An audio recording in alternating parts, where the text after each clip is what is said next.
Hello dear students, welcome back to our channel study shark. और मैं आप सभी बच्चों का इस चैनल में बहुत बहुत स्वागत करती हूँ।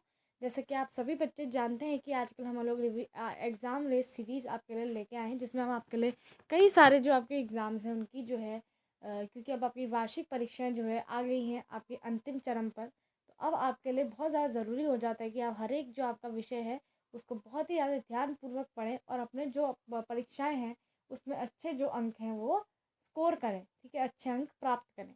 तो उसके लिए डियर स्टूडेंट मैं आपके लिए एग्जाम रेस सीरीज़ ले आई हूँ, जिसमें मैं आपके साहित्य के भी चैप्टरों का रिवीजन करवा रही हूँ। 2 बैलों की कथा मैंने करवा दी है। आज हम लहासा की ओर करेंगे। इसमें पाठ का सार यानी कि मैं आपके लिए नोट्स लेके आई हूँ। नोट्स हम लोग पढ़ेंगे और कवि का परिचय भी जानेंगे।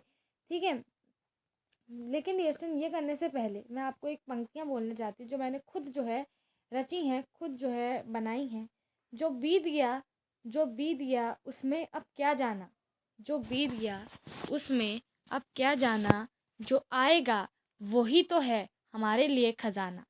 ठीक है, तो ये बहुत ही ज़्यादा महत्वपूर्ण पंक्तियाँ हैं, क्योंकि इन पंक्तियों से मैं आपको बताना चाह रही हूँ कि जो बीत गया है यानी कि जो आपका पास्ट है उसके बारे में आप मत सोचिए। क्योंकि एग्ज़ाम के समय बच्चे बहुत स्ट्रेस लेते हैं कि मेरा वाला पेपर गंदा गया, पता नहीं मैम उसमें मेरे को कितने नंबर देंगी, पता नहीं मैम उसमें मेरे को कितने अंक देंगी, क्या मैं उसमें जो है अच्छे अंक से पास हो पाऊँगी, क्या मेरे उसमें जो है 90 से ऊपर आ पाएंगे।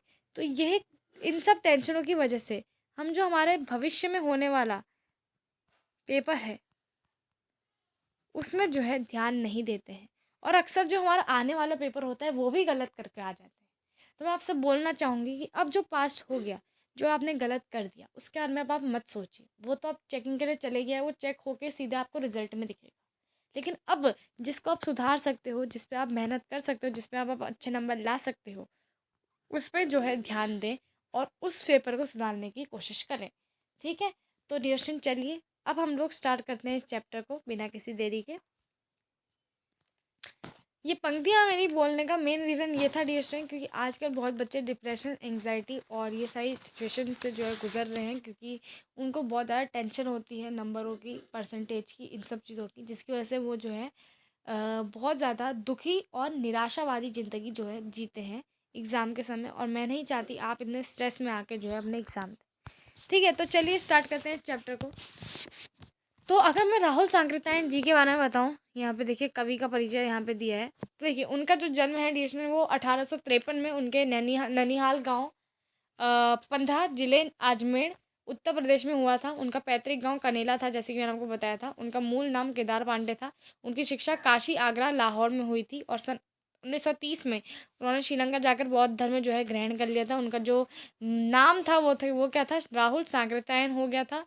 राहुल जी पाली, प्राकृत, अपभ्रंश, तिब्बती, चीनी, जापानी, रूसी साहित्य उनकी भाषाओं के जानकार थे। उन्हें महापंडित कहा जाता था। सन 1963 में जो है उनका क्या हो गया था, देहांत हो गया था। ठीक है, तो 1893 में जो है जन्म हुआ। ठीक है, और 1963 में जो है उनका कहीं ना कहीं क्या हो गया था, देहांत हो गया था। ठीक है, और 1930 में उन्होंने बौद्ध धर्म जो है ग्रहण करा था। ठीक है, अब राहुल सांकृत्यायन जी ने उपन्यास में कहानी, आत्मकथा, यात्रा वृतांत, ये सारी चीज़ें जो है उन्होंने लिखी हैं। ठीक है, आत्म यात्रा वृतांत आदि, जीवनी, आलोचना, शोध आदि उनकी विधाओं में साहित्य सृजन किया। इतना ही नहीं, उन्होंने अनेक ग्रंथों में का हिंदी में अनुवाद भी किया, जैसे मेरी जीवन यात्रा 6 भाग, जैसे कि आपको दे रखा है। दर्शन दिग्दर्शन हो गया आपका, 22वीं सदी हो गया, वोल्गा से गंगा हो गया, भागो नहीं दुनिया को बदलो हो गया, और फिर दिमागी गुलामी और घुमक्कड़ शास्त्र उनकी प्रमुख कृतियां हैं। और साहित्य के अलावा दर्शन, राजनीति, धर्म, इतिहास, विज्ञान आदि में भी विभिन्न विषयों पर जो है राहुल जी द्वारा जो है रचित पुस्तकों की संख्या जो है लगभग 150 है। और राहुल जी जो है बहुत सी लुप्त प्रायः सामग्री का उद्धार कर अत्यंत ही महत्वपूर्ण कार्य भी किया है। ठीक है, अब यात्रा वृतांत लेखक में राहुल जी का स्थान अन्यतम है। उन्होंने घुमक्कड़ी शास्त्र रचा और उनसे होने वाले लाभों का विस्तार से वर्णन करते हुए मंजिल के स्थान पर यात्रा को ही घुमक्कड़ का उद्देश्य बनाया। ठीक है, अब घुमक्कड़ी से मनोरंजन, ज्ञानवर्धन एवं अज्ञात स्थलों की जानकारी के साथ साथ भाषा एवं संस्कृति का भी आदान प्रदान होता है। राहुल जी ने विभिन्न स्थानों के भौगोलिक वर्णन के अतिरिक्त वहाँ के जनजीवन की सुंदर प्रजा की प्रस्तुति की है। ये पूरा जो है लेखक के बारे में है।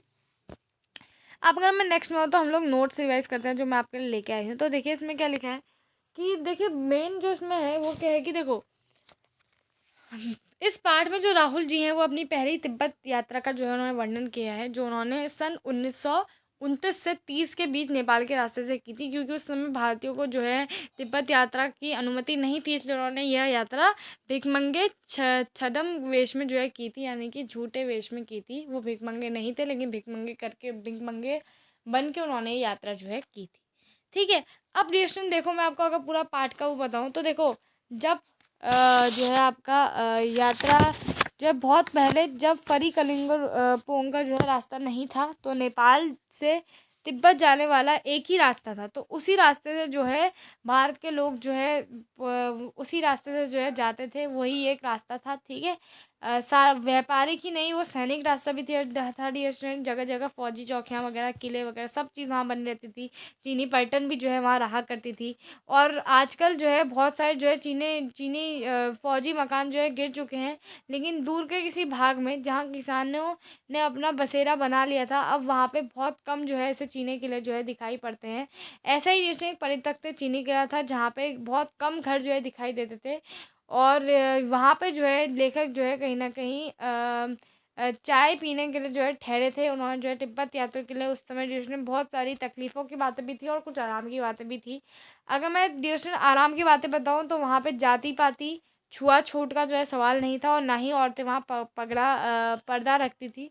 और इससे जैसे बहुत जो निम्न श्रेणी के भिखमंगे थे उनको लोग चोरी के डर से जो है भीतर नहीं आने देते थे, वरना जो है अगर आप भिखमंगे भी हैं तब भी आपको तब भी आपको जो है अंदर आने दिया जाता था, और आप अपनी चाय भी जो है अंदर बना सकते थे। ठीक है, ठीक है, आप घर की जो बहू है या सासू को अपनी झोली में से चाय दे सकते थे और वो आपको उसको पका देगी।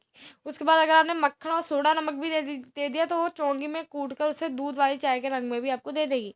और अगर आपको डर है कि भाई चूल्हे की जो जगह है वो बैठक से दूर है और शायद आपकी ही चाय में जो है सारा मक्खन नहीं पड़ेगा, आपको शक हो रहा है, तो आप खुद जाकर भी अपनी चाय जो है बना सकते हैं, मथ कर जो है उसको ला सकते हैं। चाय का रंग जब तैयार होता है तो उसमें सोडा नमक मक्खन डालने की जो है ज़रूरत होती है। ठीक है, नमक वाली चाय वहाँ पे मिलती थी। अब जो है डिस्टेंस नेक्स्ट क्या है, परित्यक्त चीनी किले में डिस्टेंस क्या था। परित्यक्त चीनी किले में जब वो निकले तो जो एक व्यक्ति था डिस्टेंस, वो उनसे जो है राहदारी मांगने आया, तो उन्होंने जो है 2 चीटें जो है उसको दिखा दी थी। शायद जो उस दिन जो है डिस्टेंस उनका कौन सा रास्ता था, टोंगला से पहले का आखिरी गाँव में जो है वो पहुँचे थे। वहाँ सुमति के जान पहचान के आदमी भी थे, और भिखमंगे रहते भी जो है उनको जो है कहीं ना कहीं अच्छी जगह मिली थी ठहरने को। लेकिन फिर 5 साल बाद डेस्टिन वो जो है एक भद्र यात्री के रूप में आए थे, लेकिन तब भी जो है उनको अच्छी जगह नहीं मिली थी। ठीक है, और उनको गांव के सबसे गरीब झोपड़े पर जो है जो अपना जो है वहाँ पे रहना पड़ा उनको। ठीक है, और उस समय की बहुत लोगों की मनोवृत्ति पर भी डेस्टिन निर्भर है, खासकर शाम के वक्त लोग छंग पीकर बहुत कम होश आवाज़ दुस्त रखते थे। अगर अब मैं नेक्स्ट की बात करूँ तो नेक्स्ट यहाँ पे आपकी बात जो की गई है वो है डारा टोंगला के बारे में। तो डारा टोंगला के बारे में अगर मैं बात करूँ तो डिस्टेंस डारा टोंगला जो था कहीं ना कहीं सबसे विकट टोंगला पार करना था। ठीक है, डारा तो डारा तिब्बत में सबसे जो है खतरे की जगह थी। 16-17 ऊंचाई फीट की ऊंचाई जो है होने के कारण डिस्टेंस दोनों ही तरफ जो है मीलों तक गांव गिराव नहीं होते थे। नदियों के जो मोड़ थे और पहाड़ों के जो कोने थे उसके कारण आदमी को देखा नहीं जा सकता था। ठीक है, इतने ऐसे करके कर्व आते थे ना कि आदमी दूर से दिखता ही नहीं था, और डाकुओं के लिए यही डिस्टेंस बहुत बढ़िया जगह होती थी। तिब्बत में गांव में आकर खून हो भी जाए तो खूनी को सज़ा मिल सकती थी, लेकिन इसमें इन निर्जन स्थानों में मरे हुए व्यक्ति के लिए कोई भी परवाह नहीं करता था। सरकार खुफिया विभाग पुलिस पर खर्चा नहीं करती थी। ठीक है, क्योंकि वहाँ कोई गवाह भी डिस्टेंस नहीं मिलता था, और डकैत पहले आदमी को मार डालते थे, उसके बाद देखते थे कि भाई उसके पास कोई पैसा है कि नहीं है। ठीक है, हथियार का कानून, यदि जो आपका डाकू यदि जो है जान से ना मारता था तो उसको खुद अपने प्राणों का खतरा होता था। गांव में आकर मालूम हुआ कि पिछले साल ही टोंगला के पास आकर जो है खून हो गया है, तो शायद उस वक्त तो देखो शायद खून की हम उतनी परवाह नहीं करते, क्योंकि उस वक्त हम भिखमंगे थे और जहाँ जहाँ वैसी सूरत देखते टोपी उतार जीभ निकाल कुची कुची दया दया एक पैसा कहते भीख मांगने लगते थे। लेकिन पहाड़ की ऊंचाई चढ़ाई थी, पीठ पर सामान लाद कर कैसे जाते। अगला पड़ाव जो था डिस्टेंस 16-17 जो है मील का था, तो उन्होंने सामान लेके जो है चले गए थे। तो मतलब आप देख रहे हो, जब वो देखते थे वैसी शक्ल डाकू वाली, तो फट से जो है कुची कुची दया दया वो कहने लगते थे। ठीक है, अब डिस्टेंस जो है दूसरे दिन जो है उन्होंने जो है घोड़ों पर सवार होकर वो चले। फिर डाड़े से पहले एक जगह उन्होंने चाय पी और दोपहर के वक्त डाड़े के ऊपर जो है वो जा पहुँचे। समुद्र तल से वो लगभग ड्यूरेशन 16-17-18 हज़ार फीट की ऊंचाई में थे। ठीक है, 17 मतलब आप मान लो कि 17 या फिर 18 हज़ार फीट की ऊंचाई के ऊपर थे, इतनी ऊंचाई में थे वो। ठीक है, और उसमें जो है वो समुद्र इतने ऊंचाई में थे। दक्षिण की तरफ जो पूरब से पश्चिम की ओर जाने वाले हिमालय के श्वेत शिखर थे, और बीटे के ओर दिखने वाले पहाड़ बिल्कुल नंगे थे। ना तो डीएसएल वहाँ बर्फ़ थी, ना ही वहाँ हरियाली थी। और डीएसएल अगर मैं आपको वहाँ पे बात करूँ, तो जो सर्वोच्च स्थान होता था वहाँ पे जो है डायरे की देवता का स्थान होता था, जो पत्थरों के ढेर, जानवरों की सींगों और रंग बिरंगे कपड़ों की झंडियों से जो है सजाया जाता था। अब जो है उन्हें बराबर की उतराई चलना था। चढ़ाई तो डियोशन में मुश्किल थी, लेकिन उतराई बिल्कुल भी नहीं थी। शायद 2 और 1 सवारी और हमारे साथ चल रहे थे। मेरा जो जो लेखक का घोड़ा था डियोशन में, बहुत ज़्यादा धीरे चल रहा था, जिसकी वजह से जो है उनको ऐसा लगा कि भाई वो ऐसा इसलिए कर रहा है क्योंकि उसको थकावट है। तो उसने उसको मारना नहीं चाहा, लेकिन जब वो बहुत पीछे पिछड़ गए, तो उन्होंने अपनी तुलना जो है डिस्टेंस ने एक दोन की वकस्तों से भी की है। दोन की वकस्तों जैसे स्पिनिच नायक, जो घोड़ों में जो है चलता था। ठीक है, घूम घूम के। और फिर उन्होंने जो है देखा कि भाई घोड़ा आगे जा रहा है क्या पीछे, वो बड़े कंफ्यूज थे। ठीक है, तो उन्होंने जब वो उसको जोर देने लगते थे तो वो और भी सुस्त पड़ जाता था। तो एक जगह डिवीजन 2 रास्ते फुट रहे थे, तो उन्होंने क्या करा, उन्होंने बाएं वाला रास्ता ले लिया। ठीक है, तो बाएं वाला रास्ता उन्होंने ले लिया। बाएं क्या होता है डिवीजन, लेफ्ट लेफ्ट वाला रास्ता उन्होंने ले लिया। तो वो मील 1.5 मील जो है आगे चलते रहे। तो एक जगह पूछने पर पता चला कि भाई लंगोड़ वाला रास्ता जो था वो दाहिने वाला था, यानी कि राइट वाला था। तो फिर उन्होंने फिर लौटे, वो फिर जो है वहाँ पे गए, और करीब 4-5 बजे डिस्टेंस वो जो है गाँव से मील भर पर पहुँचे। तब उन्हें जो है सुमति इंतज़ार करते हुए मिले। अब वो एक लाइन कहते हैं कि भाई मंगोलों का मुँह तो वैसे ही लाल होता है, लेकिन अब तो वो पूरे गुस्से में थे। ठीक है, तो फिर वो पूरे गुस्से में थे, लेकिन वो उनका ये भी कहना था कि भाई देखो, सुमति को जितनी बार जल्दी गुस्सा आता था उतनी ही जल्दी जो है शांत भी हो जाता था। ठीक है, तो फिर उसका जो है गुस्सा शांत हो गया था सुमति का। उसके बाद फिर जो है डिस्टेंस फिर वो क्या कहते हैं लंकोर में जो है ठहरे। वहाँ भी जो है सुमति के जान पहचान के लोग थे, तो पहले उनको चाय सत्तू खिलाया गया, और फिर जो है गर्मा गर्म थुक्पा मिला। थुक्पा उनके वहाँ की एक डिश है। ठीक है, अब डिश अगर मैं नेक्स्ट में हूँ, तो नेक्स्ट है तिंगड़ी मैदान के बारे में। तो तिंगड़ी का विशाल मैदान था, जो कि टापू सा मालूम होता था, जिसमें दूर एक छोटी सी पहाड़ी मैदानी के भीतर से दिखाई पड़ती थी। उसी पहाड़ी का नाम क्या था डिस्टेंस, तिंगड़ी समाधि गिरी था। आसपास के गाँव में सुमति के कितने ही जो है यजमान थे। कपड़ों की पतली पतली चीरी बट्टियों के गंडे जो है ख़त्म नहीं हो सकते थे, क्योंकि ट्यूशन गोद ब्याह से लाए हुए गंडे ख़त्म हो जाने पर कोई भी कपड़े का जो है कहीं ना कहीं बोध गया का डंडा जो है वो लोग बना लेते थे। ठीक है, वह अपने यजमानों के पास जाना चाहते थे। तो जो वो है डियोजन, कौन जाना चाहते थे अपने यजमानों के पास, सुमति। तो फिर जो लेखक है उन्होंने सोचा कि भाई अगर मैं इनको वहाँ जाने दूंगा तो ये तो हफ्ता भर उधर ही निकाल देंगे। तो उन्होंने कहा कि भाई एक काम करो, तुम जो है भले ही जिस गाँव में हमें ठहर रहे हैं उसमें भले ही कंडे अपने बांट दो, उसके बदले में तुम्हें जो है कहीं ना, लेकिन आसपास के गांव में मत जाओ, और उसके बदले में मैं तुम्हें जो है जो हमारा घर पहुंचकर जो है लहासा पहुंचकर जो है रुपये दूंगा। तो सुमति ने वो स्वीकार कर लिया, और दूसरे दिन जो है वो भरिया ढूंढने की कोशिश की, लेकिन उन्हें नहीं मिला। तो सवेरे चल दिए तो अच्छा होता, लेकिन वो जो है 10-11 2 बजे की जो है धूप में जो है चल रहे थे। ठीक है, मुंह आगे करके चले, तो लेखा ये कहते हैं कि ऐसा लगता है जैसे ललाट धूप से जो है जल रहा है, और पीछे जो कंधा है वो बर्फ़ हो रहा है। ऐसा ही पहाड़ों में होता भी है ना। पहाड़ों में इतनी ठंड होती है कि भाई सामने से अगर आप सूरज के सामने खड़े हो तो आपको धूप लगती रहेगी, पीछे पीछे भी जो है आपको बहुत ज़्यादा ठंड भी लगती है डिस्टेंस। अब देखो डिस्टेंस, जो अगर मैं अब आपकी नेक्स्ट की चीज़ की बात करूँ, तो नेक्स्ट है आपका सुमति के बारे में अगर हम बात करें, तो सुमति जो है कहीं न कहीं अब जो है उनके परिचित जो है टिंगरी में भी थे। तो वो जो है एक बार जो है यजमान से मिलना चाहते थे, इसलिए जो है आदमी मिलने का बहाना मार के डियोशन और शेखर विहार की ओर जो है चले गए थे। तिब्बत की ज़मीन डियोशन बहुत छोटे-छोटे जो है जागीरदारों में बँटी थी और इन जागीरों का जो बहुत सा हिस्सा था वो मेठो यानी कि विहारों के हाथ में था। तो सब जो है अपनी-अपनी जागीर को हर एक जागीरदार कुछ खेती जो है वो खुद भी करता था और जिसके लिए उसे मज़दूर जो है बेगार में मिल जाते थे। बेगार में यानी कि पहले से क्या होता है ना, डियोशन में ऐसा सिस्टम था, ठीक है? मेरे को एग्ज़ैक्टली याद नहीं आ रहा, तो आप बच्चे मेरे को बताना, ठीक है? आई डोंट नो, मेरे को बिल्कुल भी याद नहीं आ रहा है। एक सिस्टम था, ज्योग्राफी में आपने पढ़ा होगा, पता नहीं, जिसमें जो है जिसमें हम लोग पैसे नहीं लेते थे कोई चीज़ खरीद कर। हम लोग जो है अगर हमने कोई चीज़ जो है जैसे कोई चीज़ जो है अगर हम लोग बेचते थे या फिर अगर कोई चीज़ हम लोग देते थे तो उसके बदले में हम कोई दूसरी चीज़ जो है देते थे। मतलब उसमें पैसे का लेन-देन नहीं होता था, उसमें चीज़ के बदले चीज़ ही मिलती थी, है ना? ऐसा कोई सिस्टम था। अब मेरे को याद नहीं आ रहा, लेकिन बी से था उसका कुछ नाम, ठीक है? आई डोंट रिमेंबर, ठीक है? मेरे को अच्छी तरह याद नहीं है वो, ठीक है? तो अगर आप में से किसी बच्चे की याददाश्त बहुत तेज़ हो और आपको जो है याद हो कि वो कौन-सा जो है कहीं न कहीं सिस्टम था, तो कृपया मेरे को कमेंट बॉक्स में लिख के ज़रूर बताएँ, ठीक है?